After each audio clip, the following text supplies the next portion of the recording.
कहानी की शुरुआत होती है एक तेज रफ्तार कार एक्सीडेंट से, जहां एक आदमी को कोई गाड़ी टक्कर मारकर भाग जाती है। पुलिस केस की जांच शुरू करती है और इस केस को सौंपा जाता है देश के सबसे तेज और काबिल प्रोफाइलर ली होताई को, जो अपने काम में इतना माहिर है कि उसका क्रिमिनल पकड़ने का रिकॉर्ड 100% है।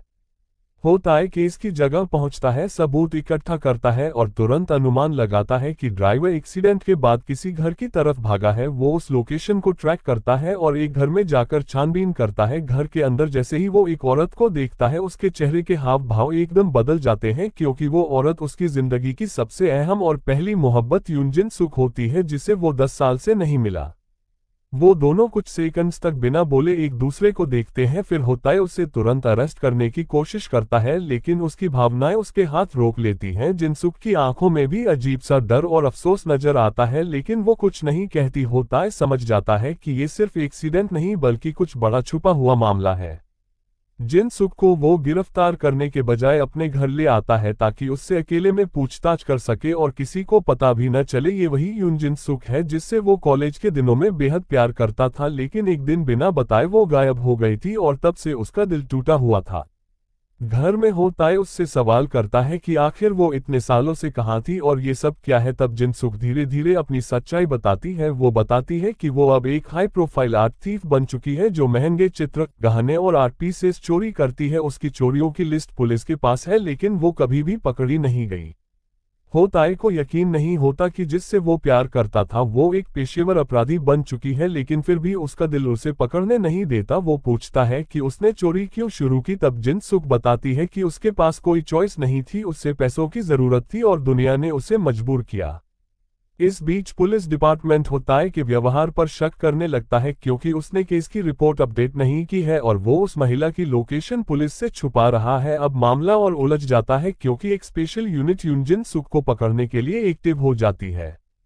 इधर होताई का दिल और फर्ज एक दूसरे से लड़ते हैं। वो जिनसुक को पुलिस से बचाने की कोशिश करता है, लेकिन वो जानता है कि अगर पकड़ा गया तो उसका करियर खत्म हो जाएगा। वहीं जिनसुक भी ये जानती है कि वो ज्यादा वक्त तक छुप नहीं सकती, लेकिन वो भी चाहती है कि इस बार अगर प्यार वापस मिला है तो उसे खोए बिना ही जिया जाए। अगली सुबह यून जिनसुक होताई के घर में उठती है, लेकिन उसका चेहरा टेंशन से भरा होता है। उसे पता है कि वो ज्यादा देर तक पुलिस की नजरों से नहीं बच सकती। वो होताई से कहती है कि उसे जाने दो, लेकिन होताई मना कर देता है। वो उसे सरेंडर करवाना चाहता है ताकि उसे कम से कम सजा मिले। इसी बीच पुलिस में होताई का सीनियर उसे कॉल करता है और कहता है कि उन्हें जिनसुक के बारे में और सबूत मिले हैं। अब वो केस और बड़ा हो गया है, क्योंकि जिनसुक पर आर्ट चोरी के साथ साथ एक बड़े व्यापारी के पास से चोरी हुए कीमती डायमंड पेंडेंट का भी इल्जाम है। होताई पुलिस की कॉल काटकर गहरी सांस लेता है और फिर जिनसुक से पूछता है, क्या तुमने वो डायमंड भी चुराया है? जिनसुक पहले चुप रहती है, लेकिन फिर धीरे से हाँ कहती है और बताती है कि वो उससे बेचकर विदेश भागने वाली थी, लेकिन एक्सीडेंट हो गया और उसकी सारी प्लानिंग बिखर गई। अब पुलिस उस कार को ट्रैक कर लेती है जिससे एक्सीडेंट हुआ था और उसका नंबर ट्रेस करते हुए होताई के घर के नजदीक पहुंचने लगती है। होताई सब कुछ समझकर यूनजिन सुक से कहता है कि उसे अब भाग जाना चाहिए, लेकिन वो अब नहीं जाना चाहती।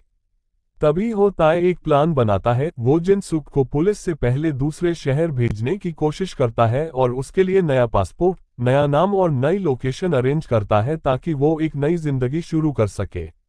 लेकिन कहानी में ट्विस्ट तब आता है जब जिनसुक एक रात खुद होताई के कमरे से गायब हो जाती है। वो एक लेटर छोड़ती है जिसमें वो लिखती है, मैं तुमसे बहुत प्यार करती हूँ, लेकिन मैं जानती हूँ कि अगर मैं तुम्हारी जिंदगी में रही तो तुम्हें बर्बाद कर दूंगी, मुझे माफ करना। होताई लेटर पढ़ते ही भागता है उसे ढूंढने। वो शहर की हर गली छान मारता है, लेकिन जिनसुक कहीं नहीं मिलती। उसी दौरान पुलिस यूनिट उसके घर पर पहुंचती है, लेकिन तब तक जिनसुक जा चुकी होती है। पुलिस को होताई पर शक होता है, लेकिन वो कोई ठोस सबूत नहीं पाते।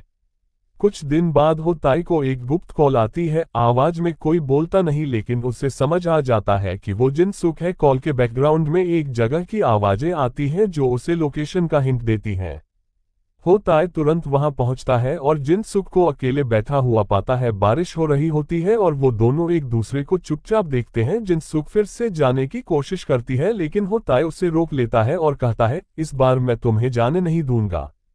वो उसे गले से लगाता है और कहता है, अगर तुम भागना चाहती हो तो मेरे साथ भागो, लेकिन इस बार अकेली नहीं। जिनसुक की आंखों में आंसू आ जाते हैं। जिनसुक और हो ताए बारिश में खड़े होते हैं, गीले कपड़ों में ठिठुरते हुए, लेकिन दोनों की आंखों में अब सुकून है, जैसे एक भारी बोझ उतर गया हो ताए कहता है कि वो चाहे तो सब कुछ छोड़ सकता है, अपना प्रोफेशन, अपनी पहचान, सिर्फ उसके साथ भागने के लिए।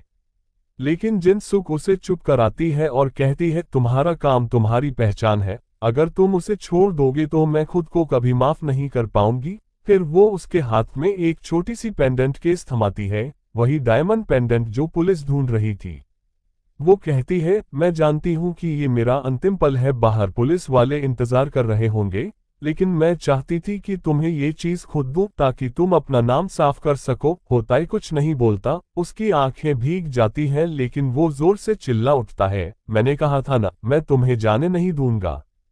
तभी अचानक पुलिस वहां पहुंच जाती है, चारों तरफ गाड़ियां, टॉर्च की रोशनी और हथियारबंद अफसर। जिनसुक खुद को सरेंडर कर देती है बिना किसी प्रतिरोध के। वो मुस्कुराती है और कहती है, कम से कम ये बार सही इंसान के लिए गिरफ्तार हुई हूं।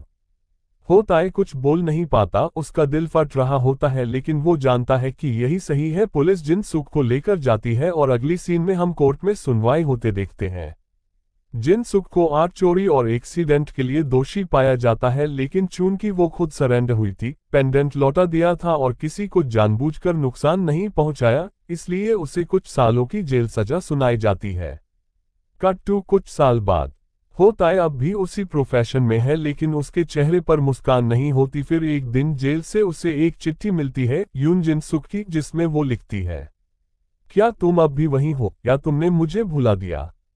मैं अब आजाद हूं, लेकिन अगर तुम चाहो तो फिर से मिल सकते हैं, इस बार बिना भागे, बिना झूठ के, सिर्फ सच्चाई के साथ। आखिरी सीन में हम दोनों को फिर एक बार उसी पुरानी जगह मिलते हुए देखते हैं जहां से उनकी कहानी शुरू हुई थी, बिना कोई डायलॉग, सिर्फ आंखों में प्यार और पछतावे के साथ।